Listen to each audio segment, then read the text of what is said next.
do senhor secretário municipal de Educação, César Benjamin, que dispõe, senhor secretário, de 20 minutos para fazer a sua apresentação. Pode incluir na sua apresentação a fala dos seus técnicos também. Muito obrigada.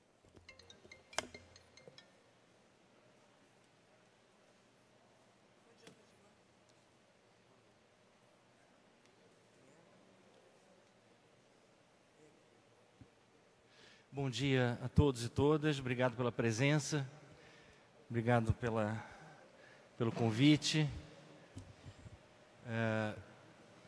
Eu vou tentar apresentar um painel, digamos assim, qualitativo do funcionamento da rede pública e da SME, para, no final, tratar especificamente algumas questões de orçamento.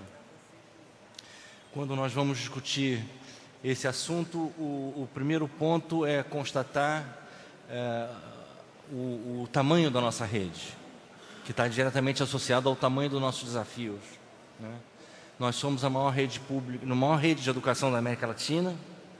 Operamos, neste momento, 1.537 escolas, que serão 1.538 a partir de depois de amanhã. Estaremos inaugurando uma escola nova em Curicica. Nós abrigamos todos os dias 650 mil crianças e jovens entre 6 meses de idade e mais ou menos 15, 16 anos, que corresponde ao fim do ensino fundamental, e temos ainda uma projeção para o ensino de jovens e adultos, que trabalha com pessoas de meia idade, inclusive idosos, que não concluíram o ensino fundamental.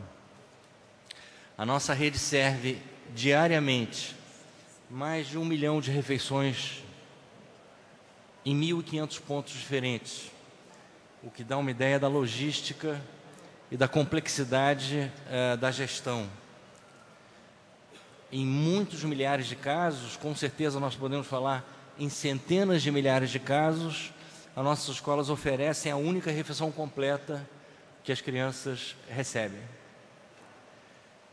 Além disso, nós abrigamos também, 14 mil crianças deficientes, o que exige, evidentemente, também um esforço, uma dedicação ímpar. Então, o primeiro desafio cotidiano é manter a rede em funcionamento. E isso não é simples, porque há 3 níveis de questões que colocam dificuldades e complexidades nesse funcionamento da rede. O primeiro é que, quando nós pensamos numa empresa privada ou eventualmente numa escola privada, ela é capaz de planejar a oferta que deseja oferecer à sua clientela. Uma escola privada pode fixar o número de vagas que ela quer oferecer, ela pode escolher a localização em que ela quer se implantar, e ela tem um poderoso mecanismo de filtro da clientela que ela quer atender, que é a mensalidade. Então, se uma escola privada escolhe onde quer ficar, estabelece a mensalidade que filtra a sua clientela e fixa o número de vagas que ela quer oferecer. Dessa maneira, é fácil que o projeto pedagógico e o projeto empresarial dessa escola fique estável e completo. Isso não se aplica à rede pública de educação.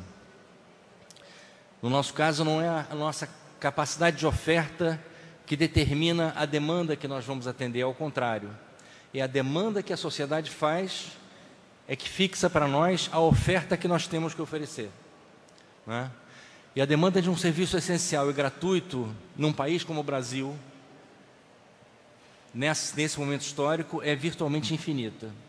Então, a rede pública de educação, e eu imagino que aconteça isso também na saúde, está sempre muito tensionada pela busca de seus serviços por uma quantidade crescente de população. Em segundo lugar, a nossa rede não escolhe a localização que ela quer estar. É uma rede profundamente capilarizada, que está presente em toda a cidade, em todas as comunidades, em todos os bairros. Em terceiro lugar, nós não fazemos filtro da nossa clientela, né? Nosso serviço é gratuito, isso significa que todas as crianças têm direito ao acesso à rede pública de educação.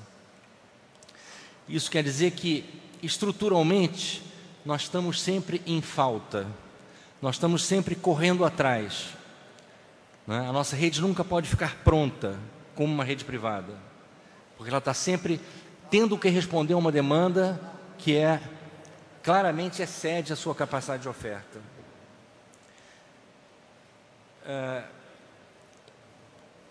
A isso se soma a situação de crise que o país vive, que impõe à rede um conjunto de tensões que vem de fora para dentro. A expressão mais evidente, mais espetacular dessas tensões é a situação de violência que assola o Rio de Janeiro. Numa rede tão grande, tão capilarizada, evidentemente que ela recebe um grande impacto dessa situação de violência cotidiana. Eu devo dizer a vocês que todos os dias, as minhas primeiras horas de trabalho são usadas para monitorar as condições em que a rede está funcionando, identificar os pontos críticos e intervir nesses pontos críticos, né? Eu tenho, para tratar da questão de violência, eu tenho linha direta com o comandante-geral da Polícia Militar, tenho linha direta com o secretário de Segurança, e às primeiras horas da manhã nós sempre agimos sobre pontos críticos que estão se formando naquele dia, com bastante eficiência, diga-se de passagem. Eu tenho tido uma atitude bastante colaborativa, tanto da Polícia Militar quanto da Polícia Civil. Isso tem impedido ou minimizado muitas situações de tensão. Além disso, além da violência, situações de desestruturação familiar, de desemprego, de pobreza extrema, recaem sobre a rede, né? Embora ela em si mesma não seja capaz de resolver essas situações que estão fora das próprias escolas. Como terceiro elemento, nós temos um quadro fiscal fortemente contracionista em todos os níveis de governo, federal, estaduais e municipais, e uma demanda fortemente expansionista. Nós recebemos neste ano 36 mil alunos que vieram da rede privada, e a nossa expectativa é que nesse novo ciclo de matrícula que está se iniciando, esse número aumente. Então, manter a rede em funcionamento consome muita energia e é um desafio diário. E mesmo assim, e mesmo com todas as dificuldades que nós enfrentamos, eu não tenho nenhuma dúvida em dizer que a rede pública de educação é, de longe, o maior ativo social do povo do Rio de Janeiro. De longe. Não há nada que se compare à importância dessa rede, não é? É muito comum que as pessoas fiquem de binóculo, de fora dela, principalmente a imprensa, de fora dela, tentando achar onde é que estão os problemas, né? Os problemas existem, ninguém precisa contar mentira. Mas essa é uma maneira desleal de se relacionar com a rede. Essa rede acolhe, protege, todos os dias 650 mil crianças. Essa rede realiza todos os dias 1001 atividades extremamente importantes, extremamente exitosas, não é? Mas está sujeita, sim, pela sua dimensão, pela crise social que nós vivemos, pela crise fiscal que nós vivemos, e está sujeita, sim, a ter gargalos e dificuldades, não é? Outro dia eu estava conversando, dizendo que se eu fosse um empresário privado e tivesse sido contratado por um grupo privado para gerenciar essa rede, se ela fosse uma rede privada, eu teria uma solução imediata para todos os problemas. Vamos fechar 1000 escolas e ficar só com 500. Vamos escolher as 500 melhores escolas e ficar só com elas. Então nossos problemas acabariam, não é? Como nós não agimos assim, nós convivemos com problemas, sim. No entanto, não se pode ter de nenhuma maneira uma visão negativista, não é? Pejorativa, desrespeitosa do trabalho que a rede realiza todos os dias. Então, o primeiro desafio é mantê-la em funcionamento. Eu descrevi um pouco aqui contornos desse desafio. O segundo desafio embora ela já seja uma rede muito grande, planejar a sua própria expansão. E nós trabalhamos basicamente em 3 grandes frentes. Nós temos hoje 60 mil crianças em creches e temos na fila 39 mil crianças. Na verdade, a demanda potencial de creches é bem maior do que esses 39 mil. Na medida que você vai atendendo a demanda, ela tende a crescer. Ninguém pense que se por algum milagre nós abríssemos amanhã 39 mil vagas, essa fila ficaria zerada. Ao contrário, ela iria para 60 mil. Porque na medida que você coloca uma creche onde não tem creche, aparece uma demanda que estava invisível até então. A Secretaria já expandiu enormemente a sua oferta de vagas de creche e a fila, na verdade havia uma fila de 25 mil, a Secretaria ofertou 25 mil e a fila foi para 39 mil. Se nós ofertarmos amanhã 39 mil, a fila vai para 50 mil. Nós trabalhamos com a meta, que é uma meta bastante ousada e bastante difícil, de 40 mil novas vagas até 2020. Tendo em vista zerar a atual demanda explícita, o que, como eu disse, não quer dizer que vai zerar a fila. Evidentemente, não temos capacidade fiscal de investimento para realizar isso até 2020. A alternativa tem sido a gestação de um projeto de parceria público-privada, em que parceiros privados possam investir na construção e assumir a responsabilidade pela manutenção dessas novas 130 creches, cabendo à Secretaria permanecer com o controle do pessoal e o controle pedagógico da atividade dentro delas. Isso exige um estudo longo que está em curso, de aspectos econômico-financeiros, de aspectos jurídicos. A nossa expectativa é que esse estudo esteja pronto no início do ano que vem e que seja possível colocar o edital de construção dessas novas 130 creches mais ou menos em maio. Se tudo correr bem, então o processo de edificação dessas creches ocorreria a partir do início do segundo semestre, entrando por 2019. Isso coloca para nós um grave problema que ainda não está resolvido, porque essa parceria, se ela der certo, resolve o problema do investimento, mas não resolve o problema do custeio. O custeio de uma creche é muito caro. Na escola fundamental, nós temos um professor para 25 alunos, para 27 alunos, essa tem sido mais ou menos a nossa média. Numa creche, nós temos 5 profissionais para 25 bebês. Então, a creche tem um custeio muito caro.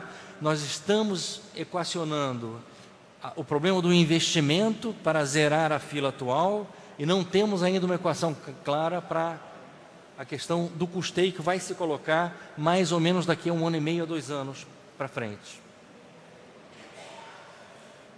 Isso também se aplica, só para vocês terem ideia, o custo médio de um aluno na nossa rede fica entre 9 mil e 10 mil reais por ano, enquanto o custo médio de uma criança na creche fica em torno de 15 mil reais por ano. Essa maneira de expansão se aplica também às pré-escolas. Nós temos 86 mil crianças nas nossas pré-escolas e temos 12 mil crianças na fila. Esse projeto de PPP a que eu me referi inclui também a expansão de 15 mil vagas na pré-escola a partir de 2019. E no ensino fundamental, nós não temos problema de vagas, mas nós mesmos criamos esse problema para nós, para a própria SME. Ela historicamente funcionou em escolas de 2 ou 3 turnos.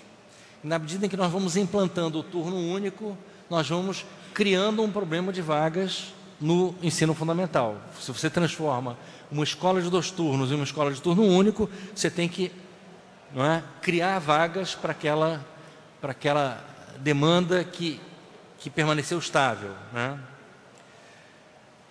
Esse é objeto de um cuidadoso planejamento dentro da SME. o nosso ponto de partida são os distritos censitários do IBGE.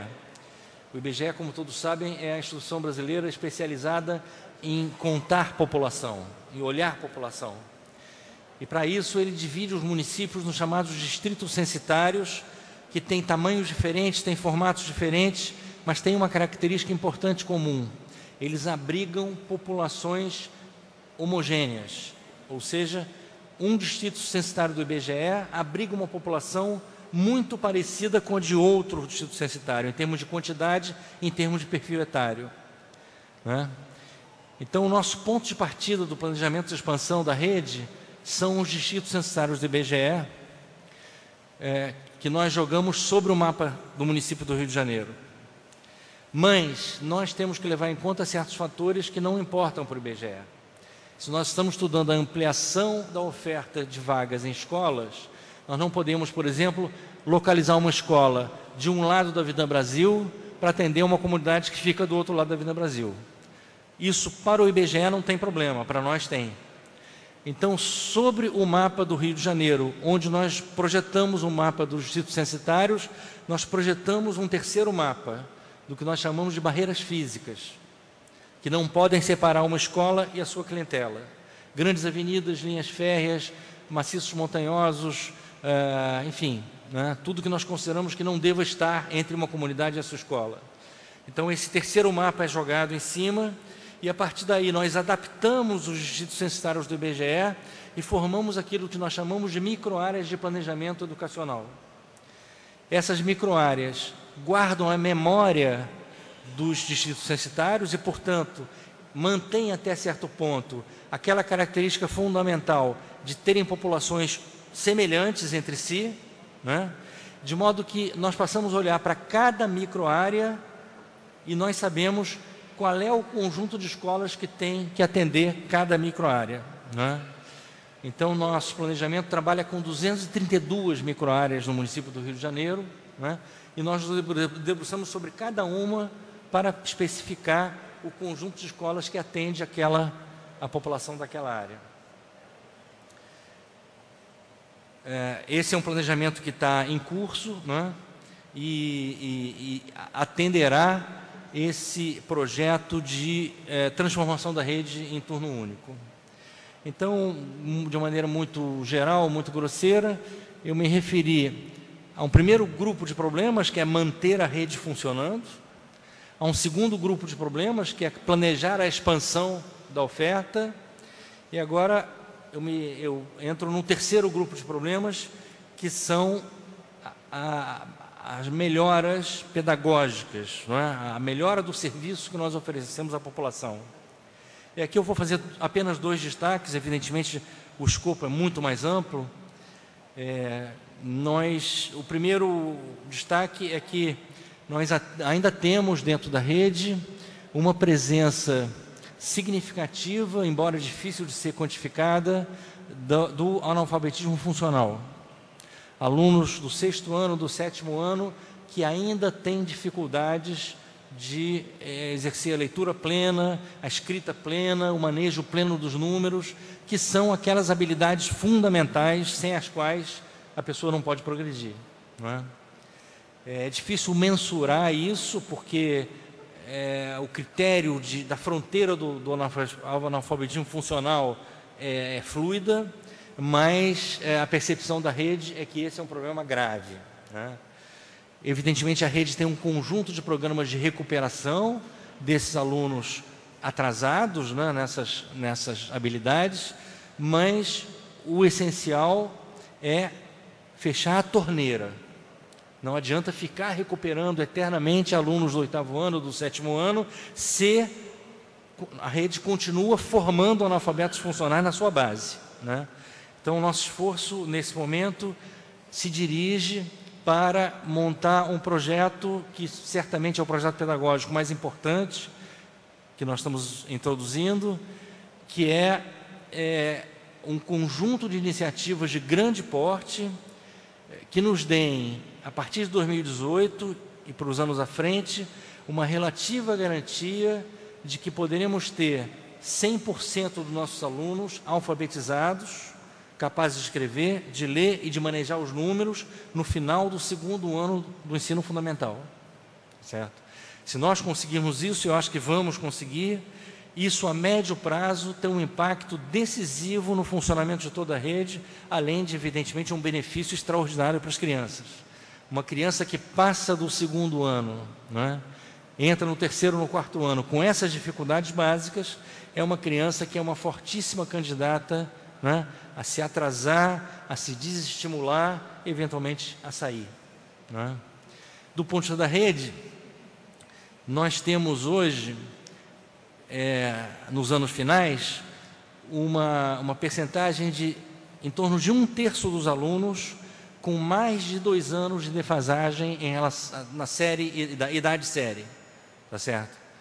Isso impõe um grande peso, porque se o ensino fundamental é planejado para ser feito em 9 anos, mas se 1/3 dos alunos só percorre essa trajetória em 13 anos, em 14 anos, evidentemente a rede está carregando dentro de si um peso que ela, em condições ideais, não deveria carregar, porque o fluxo deveria andar com muito mais velocidade, né?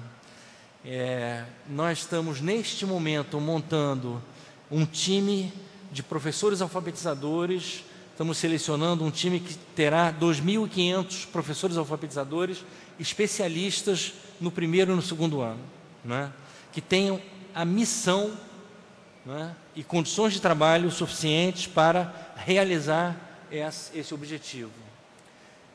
Nós definimos que as turmas do primeiro ano do ensino fundamental devem funcionar com o máximo de 20 alunos.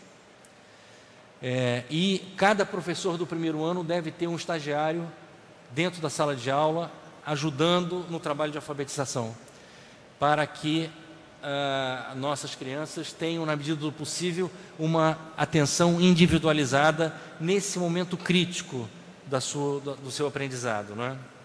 Isso implica criar novas 630 turmas, não é?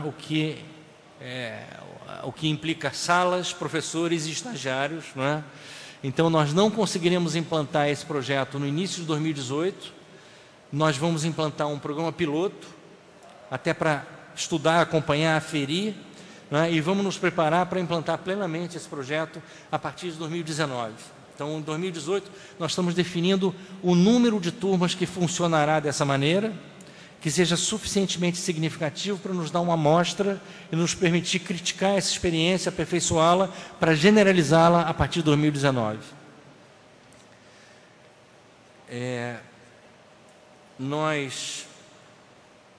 O segundo problema, então, nós estamos incidindo fortemente, isso envolve mais iniciativas, porque para tratar plenamente da criança no primeiro e segundo ano, é preciso que ela já venha sendo objeto de uma atenção especial a partir do final da pré-escola.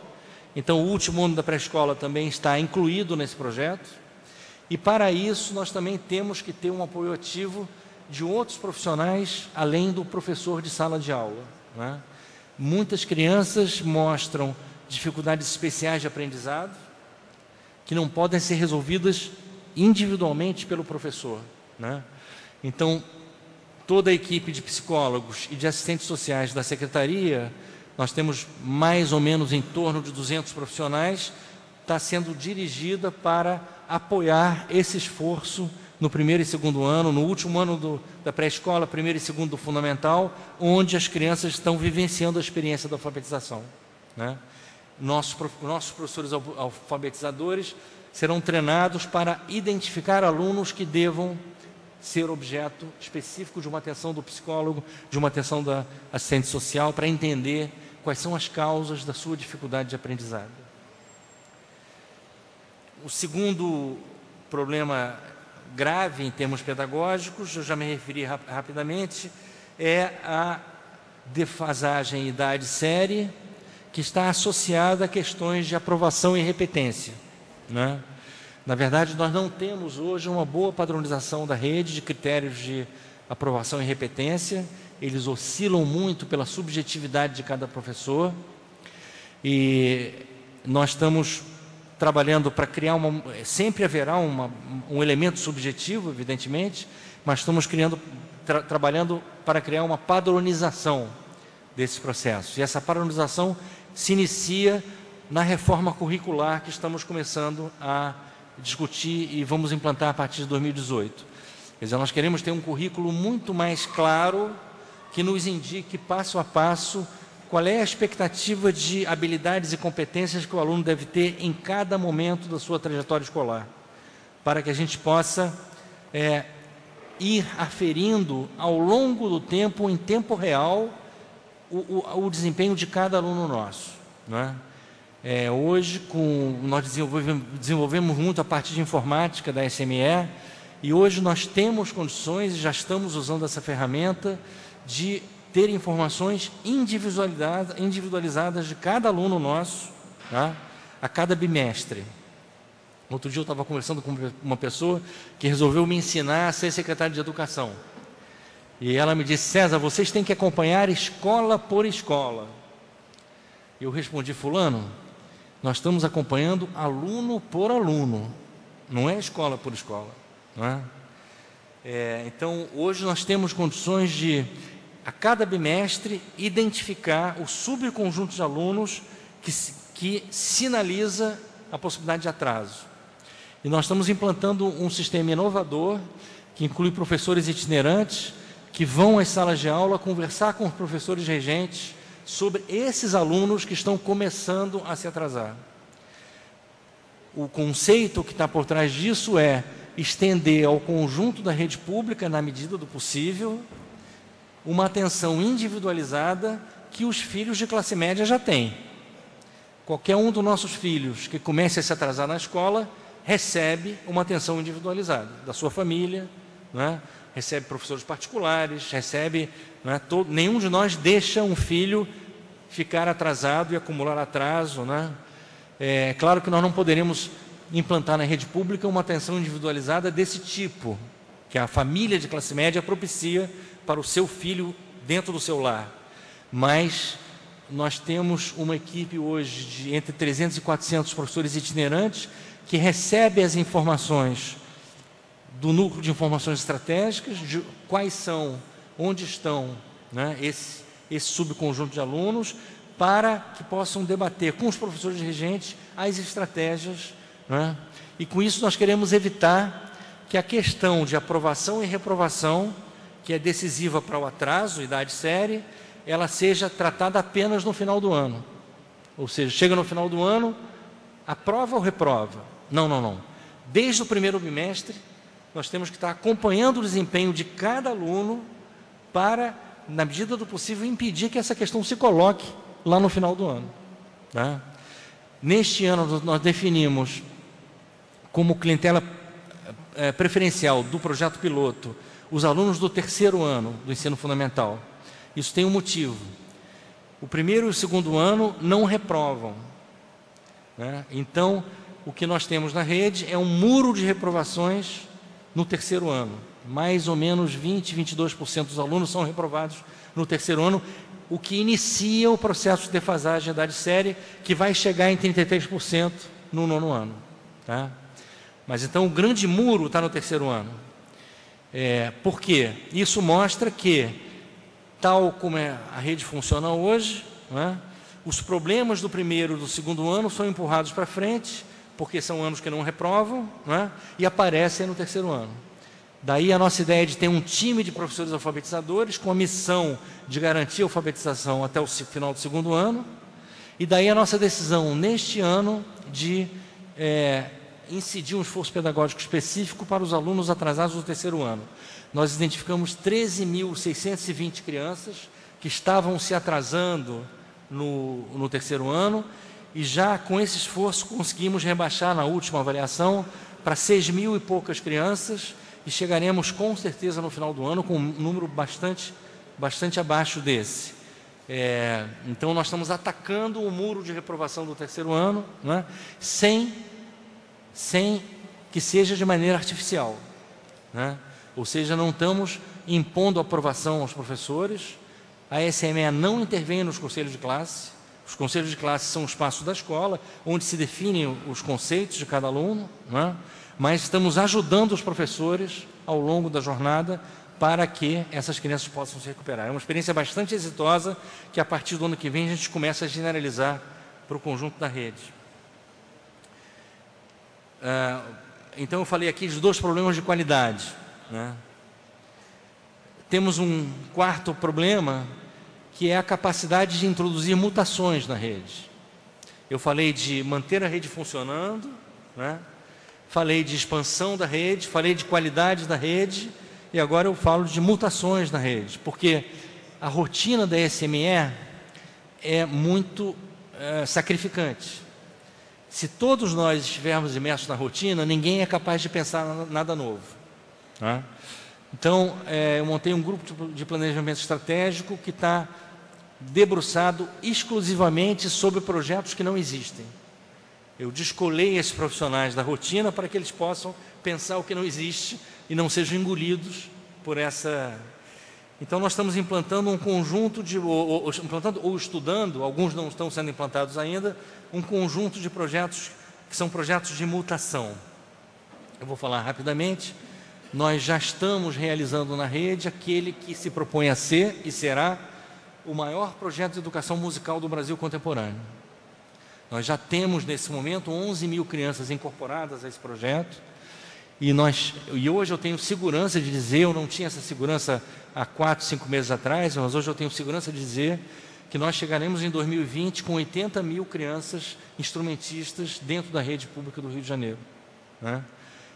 Até porque a adesão da rede ao projeto é espetacular, é emocionante, e quero dizer a vocês que todos serão convidados para o dia 27 de novembro próximo, para o primeiro concerto público da Orquestra Sinfônica Jovem Carioca, formada por alunos da rede pública do Rio de Janeiro.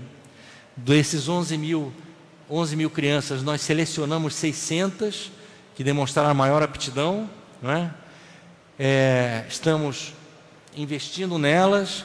300 delas se apresentarão na Cidade das Artes no dia 27 de novembro, e outras se apresentarão aqui no Municipal no dia 4 de dezembro, tocando Vila Lobos, tocando Guerra Peixe, Tom Jobim, né? É uma experiência extremamente emocionante que está em curso e que vai chegar a 80 mil crianças em 2020.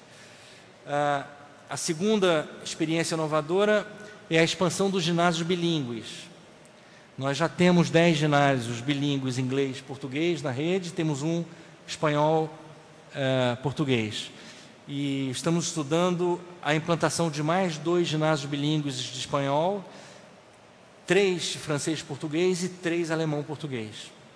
Tá? Então, nós vamos expandir a experiência, esses ginásios, as crianças desde a primeira idade até o fim do ciclo fundamental, passam a ter aulas 60% em língua portuguesa, 40% em língua estrangeira, de modo que, de fato, ao chegarem aos 15 anos, dominam com bastante proficiência essa segunda língua, né? Terceiro projeto que está em curso, ainda não está implantado, está sendo estudado, a formulação de um projeto pedagógico específico para escolas plenamente conectadas à rede mundial da internet. Nós estamos esperando a chegada de recursos da Caixa Econômica para melhorar muito a conexão da rede, e o nosso projeto prevê que, num primeiro momento, 200 escolas ficarão plenamente conectadas com Wi-Fi, com acesso à banda larga, etc.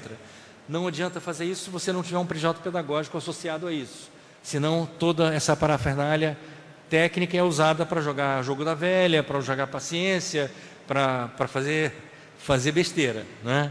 Então, nós temos um grupo estudando, quer dizer, na medida em que esse projeto, eu imagino que isso deva demorar ainda 4, 5 meses para ser implantado, na medida em que ele seja implantado, qual é o desenho pedagógico de escolas que estejam plenamente integradas à rede de... Quais são as inovações pedagógicas, né? Um quinto elemento é a introdução de pesquisas sistemáticas na rede. A rede passa a ser uma produtora de conhecimento sobre si mesmas. Nesse momento, nós estamos criando uma gerência de pesquisas na Escola Paulo Freire, que vai abrir editais de pesquisa para os professores da rede pesquisarem a própria rede. Nós não queremos comprar pacotes de empresas multinacionais, né? E achamos que a rede tem potencial para produzir o conhecimento de que ela necessita, né? E nesse momento já temos 2 pesquisas importantes em curso. Uma é a primeira pesquisa longitudinal realizada no Brasil, tá? É um tipo de pesquisa muito usado em outros países, principalmente nos países de vanguarda da educação, né? Que nunca foi feita aqui. O que é uma pesquisa longitudinal? Ela define uma amostra de alunos que seja representativa e ela acompanha esses alunos durante um longo tempo, né? Nos países desenvolvidos, as pesquisas longitudinais levam 15 anos, né? O aluno entra lá embaixo e aí um subgrupo de alunos começa a ser acompanhado durante 15 anos, né? E passo a passo, então, vão sendo analisadas as dificuldades, as situações, etc, etc.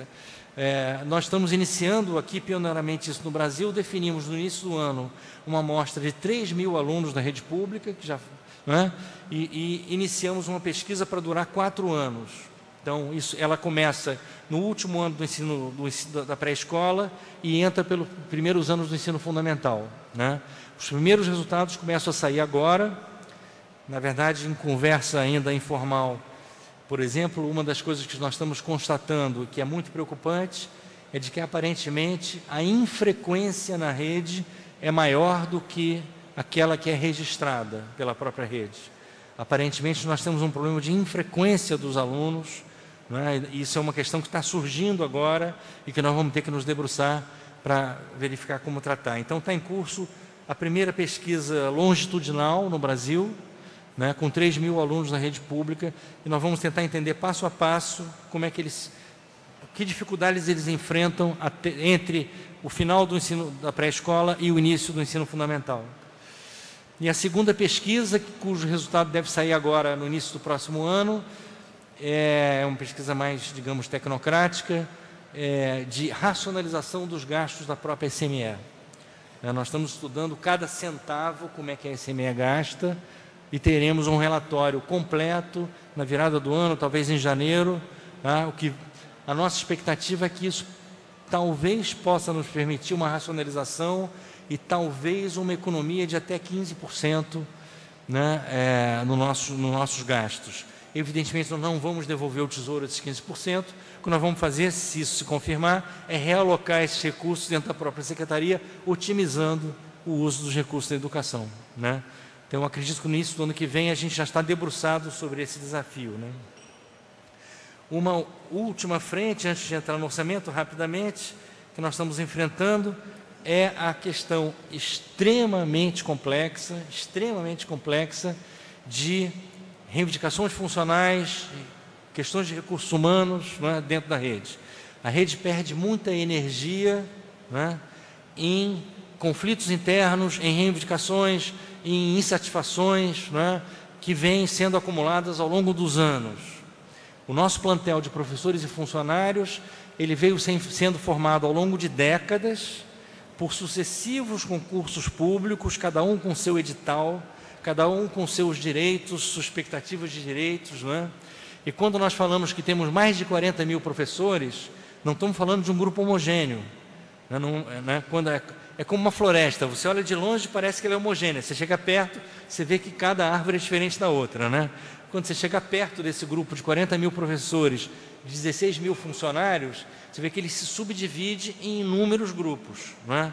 Professor de 16 horas, de 22, de 30, de 40, P1, P2, PEI, né? Funcionários, merendeiras, AEIs, etc, etc, etc. E cada um desses subgrupos tem as suas reivindicações, as suas insatisfações, né? Muitas delas legítimas, outras nem tanto, e isso cria uma cacofonia dentro da SME, né? Então, nós selecionamos 6 grandes temas funcionais e de recursos humanos, né? E instituímos 6 fóruns de negociação, né? Convidando a participar desses fóruns todas as representações coletivas e legítimas dentro do guarda-chuva da SME, não é? Então, o Conselho de Professores, o Conselho de Diretores, o Conselho de Funcionários, os Conselhos de Escola e Comunidades, as CREs e o CEP foram convidados para compor esses 6 fóruns de negociação e dentro, então, com isso, nós estamos conseguindo organizar o debate, né, das questões funcionais. Esses 6 fóruns estão discutindo a adoção de um terço de planejamento, né, que é um dispositivo legal, e que não está plenamente garantido na rede, não quer dizer que nós estejamos na estaca zero. Muitos professores têm um texto de planejamento, mas não são todos. É preciso equacionar isso e caminhar nessa direção. Questões de educação infantil, situação das merendeiras, que certamente do ponto de vista humano é a situação mais dramática da rede, né? As merendeiras estão sujeitas, eu reconheço isso desde o primeiro dia, a condições de trabalho extremamente duras e desgastantes e que provocam lesões. Nós temos que encarar isso e modificar isso. Secretário, só para falar com relação ao Obrigado. tempo. O quarto fórum é de valorização das equipes gestoras, diretores adjuntos e coordenadores pedagógicos. O quinto é de migrações. E o sexto é um fórum específico sobre uma demanda histórica dos concursados de 92. Né? Então, mais ou menos são essas grandes frentes em que a gente está trabalhando. Né? Nós sabemos que esses fóruns vão ter resultados desiguais. Não é? Ontem terminou o fórum de equipes gestoras. Terminou magnificamente bem, houve um acordo geral, né? Mas é claro que isso não vai se repetir necessariamente em todos os outros fóruns. Né? Bom, entrando sucintamente no orçamento, eu tenho aqui um especialista em orçamento comigo, tenho aqui a nossa companheira da Multirio. Grosseiramente, nós trabalhamos em 2007 com uma despesa total da ordem de 6,3 bilhões de reais, tá certo? Dentro disso, 5,1 bilhões em pessoal. De modo que mais ou menos 1,2 bilhão para custeio e investimentos. Tá? Essa foi a maneira como nós trabalhamos em 2017, com recursos que evidentemente são insuficientes para dar conta de todos esses conjuntos de problemas que eu toquei aqui de passagem. Né? A previsão de 2008 aumenta o nosso orçamento geral, passa para 6,6 bilhões, que corresponde a 25% do orçamento da Prefeitura, como manda a lei, mas a rubrica que aumenta é a rubrica de pessoal. Nós vamos ter uma compressão em custeio e investimento. Né? Para vocês terem uma ideia do nosso drama. Vou mostrar aqui. Do nosso drama. A nossa projeção de despesa em custeio e investimento neste ano de 2017 fica muito perto de 1 bilhão de reais e ela está projetada em 2018 para 755 milhões de reais, uma perda bastante significativa. Né? Se nós projetarmos no tempo, essa perda é muito mais significativa ainda.